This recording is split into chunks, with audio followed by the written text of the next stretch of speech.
Бул мектеп сумкалары ичиндеги окуу куралдары менен 170 балага даярдалган. Уюштуруучулардын башкы максаты келечек ээлерин билим алууга шыктандыруу. Ошондой эле алар берген белектердин жардамы менен окуудагы ийгиликтерге жетишүүсү.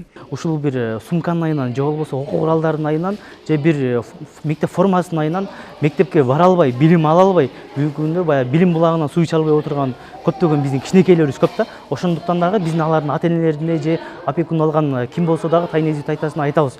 Силер только окууга жөнөткүлө, калган нерселердин баарын биз толуктап беребиз жыл бою. Мисалы бир сумка бере турган болсок, бир сумканы жыл бою колдонот. Окуу куралдарын жарым жылдыкын бир беребиз. Жарым жылдан кийин да муктаждык боло турган болсо бизге кыйлап, биз беребиз. Эгерде муктаж жок болсо өздөрү уланып кете берет. Элим барсыңбы коомдук кайрымдуулук фонду жана фонддун демөөрчүлөрүнүн жардамы менен бул демилге салтка айланып, жыл сайын өткөрүлүп келет. Ишкерлерден акылдашып, баягы ушундай уюштурайык, жылда уюштуруп турчук. Быйыл дагы уюштурдук. Ошол жалаң ишкерлерден чогулган акчаларга сумка, окуу куралдары боюнча уюштурганбыз. Ошонун бүгүн ошо Талас областындагы Азаматтар кафесинде ошо 170 окуучуну ата энеси менен чакырып, бир аз да болсо жетишпеген үй бүлөлөргө жардам катарында колдон келген жардамыбызды бердик. Окуу куралдарын 4 небересине алган Ырыс Матказиева уюштуруучуларга терең ыраазычылыгын билдирет.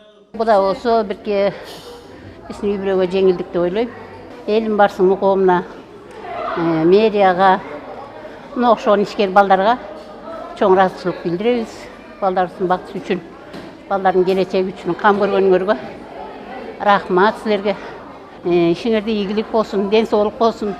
Элим барсыңбы коомдук кайрымдуулук фондуна элге көрсөткөн кызматы үчүн Талас шаардык мэриясы тарабынан ыраазычылык кат тапшырылды. Октугүл Дүйшенова, Мелис Элебесов, Элхан Арстанбеков, Талас шаары.